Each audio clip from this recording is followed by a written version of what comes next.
de pressão, então ele sempre está pronto a defender o seu ministério.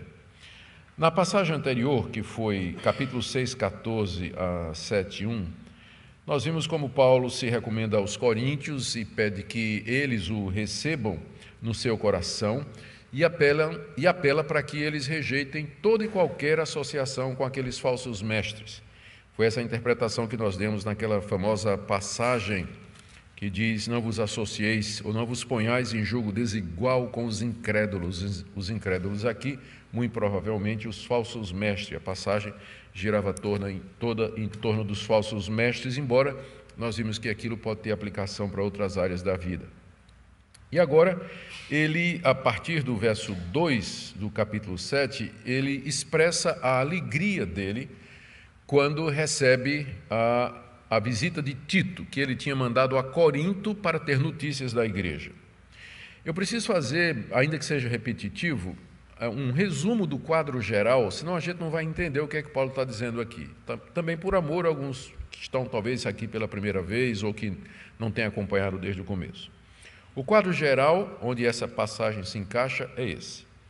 Paulo fundou a igreja de Corinto numa de suas viagens missionárias, organizou a igreja, passou um tempo em Corinto, e quando se sentiu confiante de que a igreja poderia andar por si mesmo, ele partiu para pregar o evangelho em outros lugares. Era essa a sua estratégia. Paulo não era pastor local, ele era um missionário, ele é um desbravador, plantador de igrejas.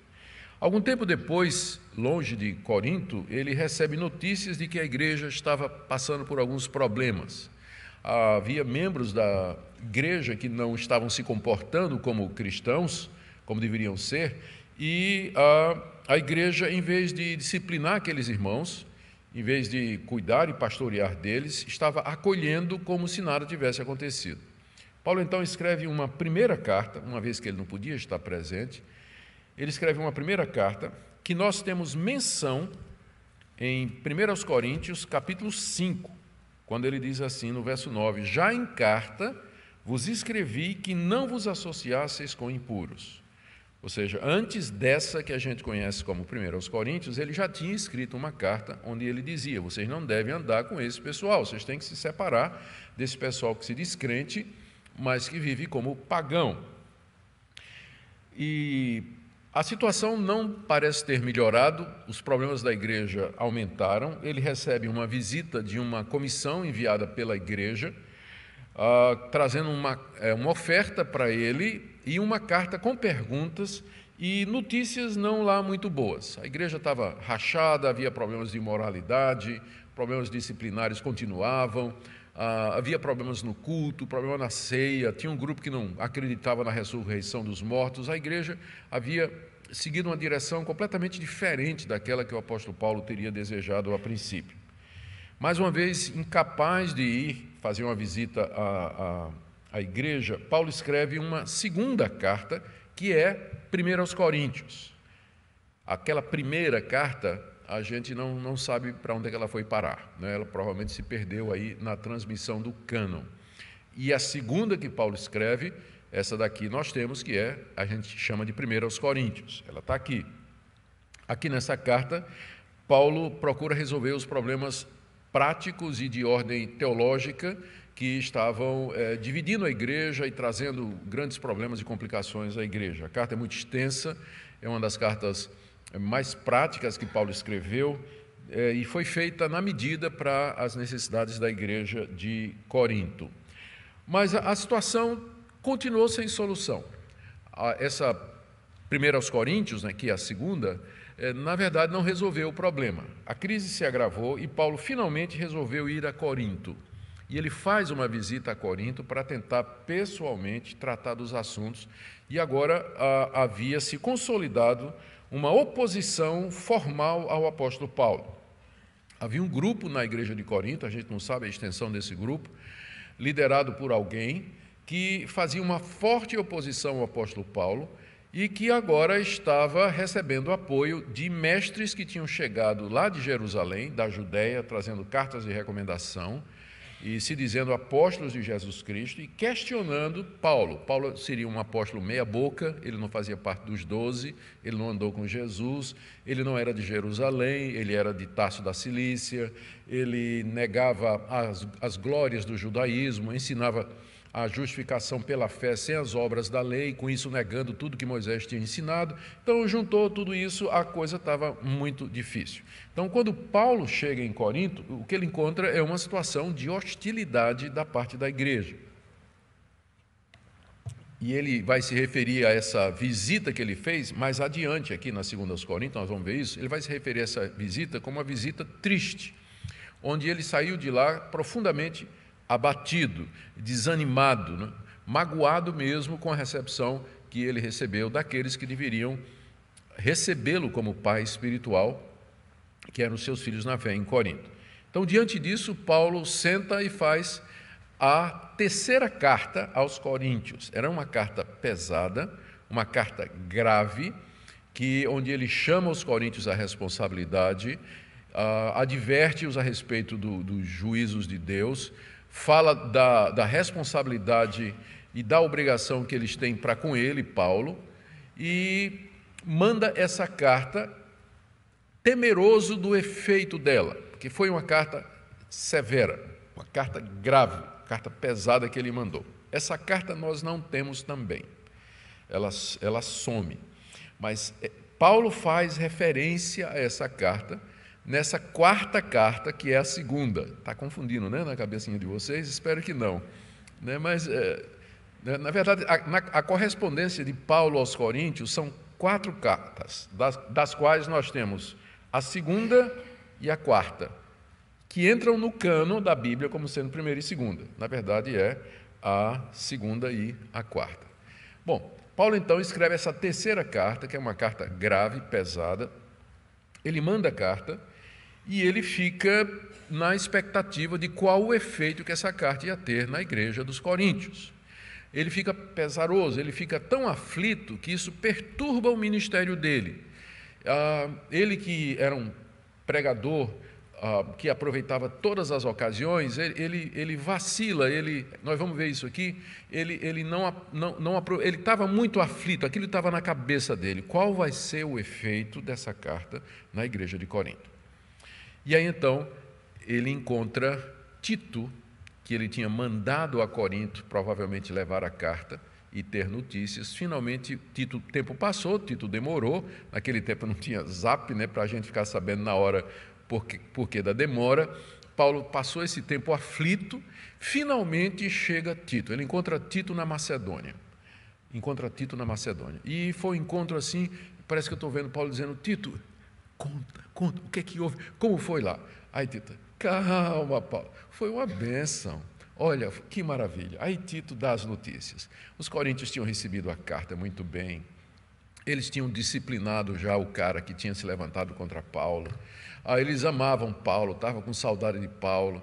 E, embora ainda aqueles falsos mestres estivessem rondando por lá, fazendo confusão e provocando um pouco, talvez um grupo ainda resistente na igreja de Corinto, mas no geral a igreja toda tinha se arrependido, a igreja recebeu a carta severa muito bem e fizeram o que deveriam fazer. Paulo, então, aliviado, escreve a quarta carta, que é a segunda aos Coríntios. Nessa segunda carta, ele faz uma defesa do seu ministério, como que para consolidar o assunto, deixar o assunto fechado, expressa gratidão pela reação dos coríntios à carta severa, aproveita para preparar a igreja para levantar uma coleta, para participar da coleta que ele está levantando para os judeus pobres, crentes judeus pobres lá da Palestina, e ele termina com, nos capítulos 10, 11, 12 e 13, com um ataque muito severo contra os falsos mestres que ainda estavam rondando lá pela igreja de Corinto. A parte que nós estamos aqui é onde Paulo fala da alegria dele quando ele recebeu as boas notícias trazidas por Tito a respeito da carta severa. Então, eu acho que isso nos ajuda a colocar na perspectiva correta e tentar fazer sentido agora do que Paulo está dizendo aqui. Então, vamos lá. Eu dividi em 2 partes aqui Na verdade, são duas partes. Primeiro, o apelo que Paulo faz para que os coríntios o acolham no coração e depois o conforto que ele recebe com a carta de Tito. Aqui vamos primeiro ver os versos de 2 a 5, 2 a 4. Aqui Paulo continua o apelo que ele tinha começado no capítulo 6, versos 11 e 13. Vocês recordam que nós havíamos falado disso? Capítulo 6, de 11 a 13. Para vós outros, ó coríntios, abrem-se os nossos lábios, alarga-se o nosso coração. Não tendes limites em nós, mas estáis limitados em vossos próprios afetos. Ora, como justa retribuição, falo-vos como a filhos, dilatai-vos também vós. Esse trecho faz parte dessa passagem, onde Paulo procura a reconciliação com a igreja de Corinto. E depois de ter feito a defesa do seu ministério, ter condenado os falsos mestres, então ele pede que os coríntios alarguem o coração e que o recebam. E aí ele faz um parênteses para dizer: não recebam os falsos mestres, que foi o que a gente viu segunda-feira passada. Né? Não recebam os falsos mestres, não se põe em julgo desigual com eles. Me recebam no coração de vocês e não esse pessoal que está aí fazendo confusão. Ele termina isso no capítulo 7, verso 1, e aí retoma no verso 2 o apelo para que os coríntios abram o coração e o recebam. Acolhei-nos em vosso coração, é o verso 2. Acolhei-nos em vosso coração. Ele está continuando, capítulo 6, verso 13, né? Depois do parêntese sobre os falsos mestres, não vos ponhais em julgo desigual. Acolhei-nos em vosso coração, ou seja, me recebam com sinceridade, com afeto, eu que sou pai na fé de vocês. Me recebam, não tenham essa atitude de hostilidade que vocês manifestaram naquela visita que eu tive aí, mas me acolham no seu coração. Que dessem a Paulo um espaço no coração dele, não crendo nas críticas dos falsos mestres. E ele dá 3 argumentos para isso, né? Primeiro, a ninguém tratamos com injustiça. Quando eu estive aí entre vocês, ou quando nessa última visita eu estive com vocês, eu não tratei a ninguém com injustiça, eu sempre fui justo no meu relacionamento com vocês, como vocês mesmos são testemunhas. Então, me acolham no coração de vocês, porque vocês podem confiar em mim. Segundo, eu nunca corrompi ninguém, estou aqui no verso 2 ainda, a ninguém corrompemos, ou seja, eu nunca causei a desgraça de alguém, eu nunca corrompi os valores morais ou as intenções ou a vida de ninguém, nunca levei ninguém a um prejuízo, nunca causei a desgraça de ninguém, nunca corrompi ninguém. E terceiro, final do verso 2, a ninguém exploramos, embora ele fosse o pai espiritual da igreja, embora ele fosse um apóstolo de Jesus Cristo, com direito a receber contribuições e sustento da igreja, durante o tempo que esteve em Corinto, ele preferiu trabalhar com as mãos, fazer tendas para se sustentar. Ele não explorou ninguém. É como se ele dissesse: olha, vocês me conhecem, nunca corrompi ninguém, nunca explorei ninguém, nunca tratei ninguém com injustiça. Me recebam no coração de vocês. Que coisa maravilhosa quando um pastor pode se recomendar ou ser recomendado diante do testemunho da igreja. Ele pode dizer assim: vocês podem me receber, porque, como vocês sabem, eu nunca fui injusto com nenhum de vocês, nunca corrompi nenhum de vocês e eu também nunca explorei nenhum de vocês. Porque é muito fácil alguém que está em posição de autoridade usar a influência para explorar os outros. Há casos e casos de pastores que usam a sua influência em membros da igreja para adquirir determinados favores. É um favor aqui, um favor ali, uma coisa acolá, e aí vai explorando, vai se aproveitando da sua posição de pastor ou de líder para fazer esse tipo de coisa. Paulo podia dizer aos coríntios: vocês podem me acolher, porque vocês todos são testemunhas de que eu nunca fiz esse tipo de coisa com vocês.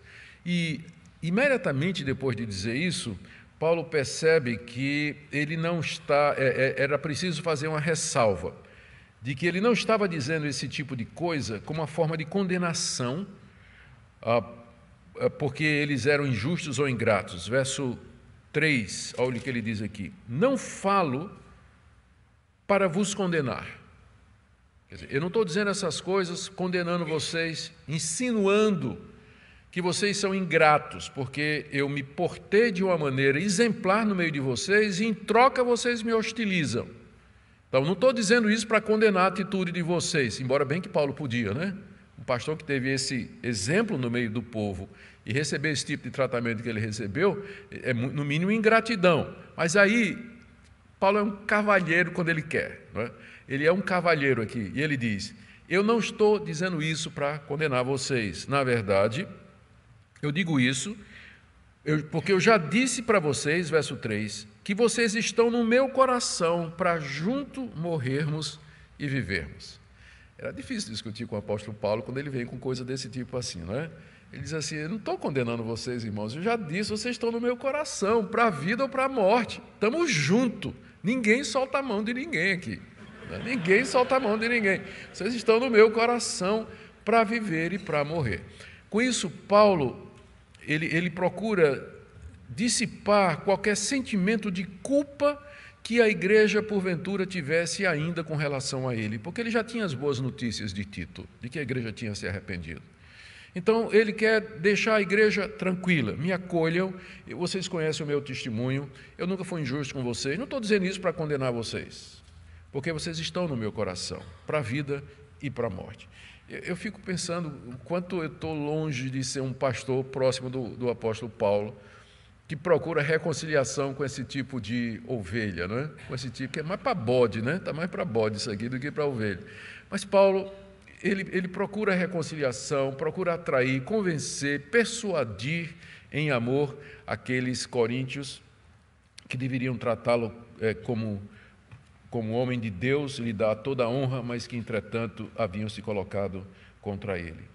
Paulo diz até no verso 4 que ele tinha orgulho dos coríntios, né? Apesar de tudo. Muito grande é a minha franqueza para convosco, e muito me glorio por vossa causa.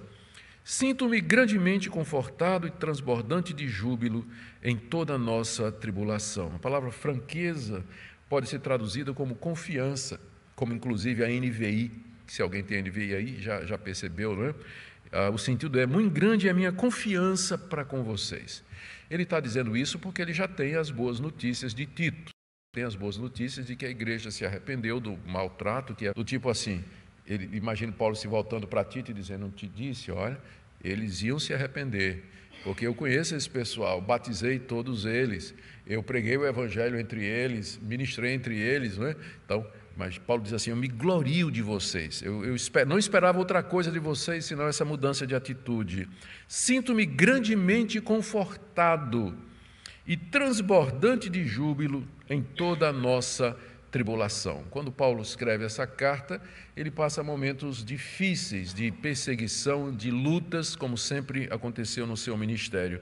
Mas no meio de tudo aquilo, a chegada de Tito com as boas notícias é uma espécie de bálsamo para o coração dele, que é agora o próximo ponto, do verso 5 até o verso 7. 5 a 7 explica o que ele diz no verso 4. No verso 4 ele diz que ele transborda de júbilo. As palavras são: sinto-me grandemente confortado e transbordante de júbilo. Por quê? Verso 5. Porque chegando nós à Macedônia, nenhum alívio tivemos. Pelo contrário, em tudo fomos atribulados, lutas por fora e temores por dentro. Porém, Deus, que conforta os abatidos, nos consolou com a chegada de Tito. E não somente com a chegada dele, mas com as boas notícias que Tito trouxe. Então, por isso que Paulo estava transbordando de alegria, de júbilo, se regozijando com os coríntios, porque no meio da sua tribulação, Deus tinha trazido o conforto, não é? Então, vocês viram que esse porquê do início do verso 5, ele liga com o verso 4. 4 ele diz que está feliz, 5 ele diz porquê. Interessante que ele, para destacar assim o quanto Deus o consolou, ele enfatiza o quanto ele estava abatido. Verso 5, chegando nós à Macedônia, nenhum alívio tivemos. Ele está se referindo a alguma coisa que ele já disse no início da carta, no capítulo 2, se você quiser voltar um pouquinho, só para lembrar. Capítulo 2, verso 12 e 13. Verso 12 e 13 foi depois que ele mandou a carta severa. Veja que no capítulo 2, verso 4, ele faz a menção da carta. É a primeira vez que ele menciona a carta, capítulo 2, verso 4. No meio de muitos sofrimentos e angústia de coração vos escrevi, com muitas lágrimas, não para que ficassem entristecidos, mas para que conhecesseis o amor que vos consagra em grande medida. Então, ele menciona essa carta, e depois dele ter escrito essa carta, ele ficou na incerteza do resultado dela. No verso 12, quando cheguei a Troade para pregar o evangelho de Cristo, uma porta se me abriu no Senhor. Ele estava viajando, né? Chegou em Troade e tinha uma oportunidade. Mas olha o que diz o verso 13. Não tive, contudo, tranquilidade no meu espírito. Você pode imaginar esse grande pregador, esse grande missionário, uma porta aberta para pregar o evangelho em Troade, mas ele está aflito, ele está inquieto, o coração dele está em Corinto. Qual foi o efeito daquela carta lá? Como é que eles vão receber a carta ali? Veja como isso perturbava, né? Atrapalhava, inclusive, o ministério de Paulo. Porque não encontrei o meu irmão Tito. Lá em Troade, ele tinha expectativa de que ia encontrar Tito trazendo notícias lá de Corinto. Tito não tinha chegado, se demorava, ele então resolveu ir adiante, foi para Macedônia, e é lá que está Filipos, né? É aquele episódio, vocês lembram do episódio Troade e Filipos. Ele queria ir para Troade, acabou não dando certo, apareceu o varão macedônico, e aí ele desce lá para Filipos. Então, no meio disso tudo, Paulo estava com o coração atribulado, a cabeça dele estava em Corinto. O que é que está acontecendo lá na igreja? Cadê Tito? E aí, verso 5. Voltando agora para o capítulo 7. Chegando nós à Macedônia, depois de ter passado por Troade, em que eu estava muito aflito, nem ficamos lá, nenhum alívio tivemos. Aqui você percebe que um homem de Deus, cheio do Espírito Santo, que tem muita comunhão com Deus, muito mais do que nós temos, que foi levado até o terceiro céu, numa visão, à presença de Deus. Contudo, ele era vulnerável às aflições comuns dessa vida. Ele estava aflito, querendo saber o resultado da carta que ele escreveu. E a falta de notícia deixava ele preocupado, né? A gente pensa que isso é uma coisinha pequena, né? Indigna. Não tem nada de espiritual nisso, né? Mas você vê como, às vezes, um espinhozinho incomoda profundamente. Paulo não teve tranquilidade no seu espírito. Até, ele diz aqui, pelo contrário, em tudo fomos atribulados. Lutas por fora, provavelmente se referindo às perseguições que ele sofreu lá em Filipos. Vocês lembram que lá em Filipos ele foi preso, ele foi batido com varas, ele foi levado para a prisão e de lá ele saiu no dia seguinte, só depois de mandar os oficiais chamá-lo, porque ele era cidadão romano. Então ele pode ser uma referência àquele episódio, né? Ou seja, lutas por fora e temores por dentro. O que Paulo temia? Não a morte, que a gente já viu que Paulo não tinha medo de morrer. Na verdade, ele até ansiava às vezes por isso. Ele não tinha medo, mas era o temor de que a obra feita em Corinto se perdesse, que a igreja plantada, o trabalho feito ali, que aqueles convertidos se desviassem por conta dos falsos mestres, ficassem aborrecidos com ele, abandonassem o evangelho, voltassem atrás. O coração de Paulo era um coração cheio de amor pelo seu povo e pelo seu rebanho. Ele estava tremendamente aflito com isso. Verso 6. Porém, aqui é que vem. Deus que conforta os abatidos nos consolou com a chegada de Tito. Oh, finalmente. Você pode imaginar a alegria de Paulo quando ele vê Tito chegando, né? Tito chegando. Parece até o pai do filho pródigo correndo para abraçar o filho pródigo que estava voltando. Tito, traz notícias, diz. Deus o consolou. E ele se refere a Deus como Deus que consola, que conforta os abatidos. Paulo teve essa experiência muitas vezes de ser confortado por Deus no meio de todas as suas tribulações. E esse conforto veio através de uma coisa simples, a chegada do seu amigo trazendo notícias. A gente pergunta, um homem como Paulo, que tinha uma fé extraordinária, cheio do Espírito Santo, será que Deus não podia consolá-lo assim, tipo, a influência do Espírito Santo no coração, trazendo a paz, né? A paz mental diretamente do céu, Deus mandando isso, como às vezes a gente gostaria que fizesse, só que Deus não fez isso. Deus deixou Paulo ficar aflito mesmo. E não era um problema espiritual, não era falta de fé, não era falta de comunhão, não era pecado, não era nada. Era uma aflição humana, normal. Ele tinha escrito uma carta, estava preocupado com o efeito daquela carta no meio daquele pessoal que ele tanto amava e a quem ele se dedicou. Tem muitas aflições da nossa vida que não tem nada a ver não é resultado de deficiência espiritual. Muita inquietação que não é falta de fé, mas faz parte da nossa natureza humana. E que se Deus tirasse todo esse tipo de coisa, Ele já nos introduziria no paraíso, no novo céu e na nova terra, onde habita a justiça. Paz perfeita e tranquilidade de espírito eternos, nós só teremos lá na glória. Aqui, mesmo o mais espiritual dentre nós, ele passa por momento de aflição, de inquietação, e o defeito não é defeito espiritual, não é falta de fé, não é falta de plenitude do Espírito Santo, mas simplesmente faz parte da nossa natureza pecaminosa. Aqui é um daqueles momentos em que Deus olha lá do céu, dá uma piscadinha e oferece um cartãozinho dizendo: cortesia do Todo-Poderoso. Foi a chegada de Tito, né? Foi uma cortesia que Deus deu para Paulo para aliviá-lo no meio das suas tribulações. E, gente, quantas vezes a gente não recebe isso de Deus? A gente está aflito, está abatido, a gente não sabe direito por quê, procura na nossa vida espiritual se fez alguma coisa errada, não tem nada errado.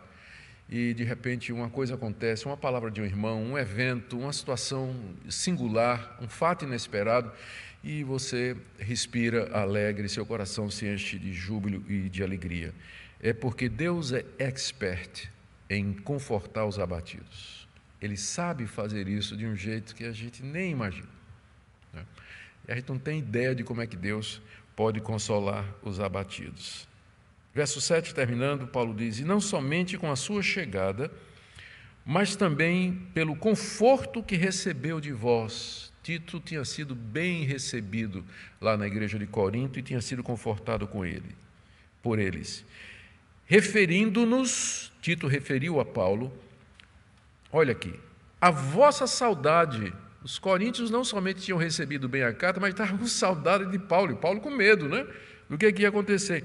Está referindo a vossa saudade, o vosso pranto. O pranto deles, eles tinham chorado com a carta, haviam se quebrantado com a carta, tinham se entristecido pela ofensa que tinham feito ao apóstolo Paulo. O vosso zelo por mim, eles estavam cheios de cuidado com Paulo e preocupados com o apóstolo Paulo. E com isso tudo aumentou o meu regozijo. Muito bem, o que é que a gente pode tirar dessa passagem, que, como eu disse, ela não tem lá muita teologia, né? É uma passagem tão prática, né? Do dia a dia, descreve uma situação que Paulo passou, mas toda a Escritura é inspirada por Deus. Vamos lá, você tem aqui exemplo do que é o verdadeiro amor cristão, não temos? Apesar de tudo que Paulo sofreu da parte dos coríntios, ele ainda buscava reconciliação com eles. Ele sofria na expectativa de notícias, queria saber os resultados da carta, qual a reação de todos. Isso é o coração amoroso, cheio do amor de Jesus Cristo, de misericórdia, de compaixão e de preocupação. E, finalmente, quando chegam as boas notícias, ele se alegra com aquelas notícias. Não há vingança de Paulo, não há ressentimento, não há mágoa. Eu digo para vocês que, depois de tantos anos de pastorado, eu conheço muitos pastores que saíram de igrejas magoados, levando cicatrizes, levando ressentimentos, levando assuntos não resolvidos, com o coração fechado, seco, por conta de tensões e de problemas que não foram tratados adequadamente. O apóstolo Paulo nos mostra aqui a atitude espiritual a ser tomada de perdoar, de buscar reconciliação o quanto for possível, que tem situações que não tem jeito, mas em outras é possível andar uma segunda milha, escrever 4 cartas, fazer 2 visitas, ele pretende fazer uma segunda visita, né? Nós vamos ver isso aqui, fazer mais uma visita à igreja, se necessário for, tudo possível para a reconciliação. Então aqui nós temos exemplo do que é o verdadeiro amor cristão. Ele persiste, ele insiste, ele anda a segunda milha, ele procura a reconciliação. Segunda coisa que eu queria tirar como lição para nós é o fato, eu já mencionei, de Deus ser um Deus que consola. é um Deus que nos conforta através das circunstâncias e da providência. Nós já vimos que foi um mero ato da providência, a chegada de Tito, com boas notícias. Aquilo alegrou o coração do apóstolo Paulo. Da mesma forma, Deus usa o dia a dia, coisas comuns, para, no momento certo, alegrar o nosso coração. E a última coisa que eu queria destacar aqui, às vezes a gente fica esperando o pior das pessoas e das situações. Eu posso imaginar o porquê da aflição do apóstolo Paulo. Era um medo de que aquela carta, ele talvez tivesse exagerado na mão, escreveu, pegou muito pesado, receio de que com aquilo os coríntios resolvessem se rebelar contra ele e aderir aos falsos mestres. Paulo tinha essa perspectiva. Paulo era um homem maduro, era um homem bastante realista, mas como você e como eu, ele tinha temores, como ele mesmo diz aqui, temores por dentro. Qual era o temor de Paulo? É ter carregado na mão, a carta ter sido muito severa. E nós somos geralmente assim. Nós olhamos para frente e nós ficamos com receio do futuro. Será que a decisão que eu tomei foi certa? Será que o caminho foi correto? E o bom é que Deus sempre nos surpreende positivamente. No dia seguinte a gente descobre que não era nada disso, não é, que a gente estava pensando. E que às vezes a gente imagina situações, a gente tira conclusões muito apressadas, quando as coisas nem aconteceram ainda, a gente sofre sem necessidade. Uma vez eu estava vindo dos Estados Unidos, num desses voos longos aí, eu estava sentado na minha frente e tinha um homem, uma mulher e uma criança. E aquela criança era daquele tipo assim, dava muito trabalho, né? Era uma criança, lá em Goiânia o pessoal diz custosa, era uma criança bem custosa. E o que me revoltava é que só a mulher estava cuidando. O cara estava lá, reclinou, ficou lá lendo, assistindo o filme, e a coitada da mulher trocava a fralda do moleque, botava uma madeira, o menino chorando, ela tal, e o cara não fazia absolutamente nada, absolutamente nada. E eu revoltava, rapaz, como é que um marido faz um negócio desse? Como é que um pai, né? Eu assim, já fulo da vida, eu estava já me levantando para chegar lá e dizer, a senhora está precisando de alguma coisa? Na frente do cara, né? Aí, de repente, o avião estava chegando, né? Está preparando para o pouso, aí ela disse assim, por gentileza, o senhor pode pegar essa bolsa que está em cima aí? Não era o marido dela. Não era, mas eu vim condenando o cara às labaredas do inferno, 10 horas de voo. 10 horas de voo. E não era o marido dela. Então, entende? A gente olha a situação, às vezes, de uma perspectiva que não é a perspectiva que é a perspectiva correta. Paulo tinha mandado essa carta e ele estava cheio de temor de que a situação ia azedar e que ele haveria de perder a igreja, mas, de fato, isso não aconteceu. Por isso, você que está aflito de coração aqui nessa noite, você que está temeroso, receoso quanto ao futuro, lembre-se que nem sempre é deficiência espiritual você está numa situação como essa. Você pode orar para que Deus o console e aceite o conforto de Deus, que vem, às vezes, de maneira que você nem espera. E aguarde o desenrolar dos fatos. A gente não conhece o dia de amanhã. Não é tão ruim como geralmente parece. É menos do que geralmente parece. São os nossos temores que exageram as coisas e nos fazem ver o pior das coisas. E por último, lembremos que o nosso Deus é um Deus que consola, é um Deus da providência, é um Deus da sabedoria e que, afinal, todas as coisas vão concorrer para o bem daqueles que o amam, como, afinal, aconteceu com o apóstolo Paulo. Vamos orar. Consola, Senhor, o coração de todos aqui nessa noite. Tu és o Deus que confortas os abatidos e faz isso daquela maneira que só o Senhor sabe fazer. Nos ajuda a não temer o futuro, a não ficar na expectativa de coisas piores, mas lembrar-nos que tudo colabora para o bem daqueles que te amam. Consola teu povo aqui nessa noite, em nome de Jesus. Amém.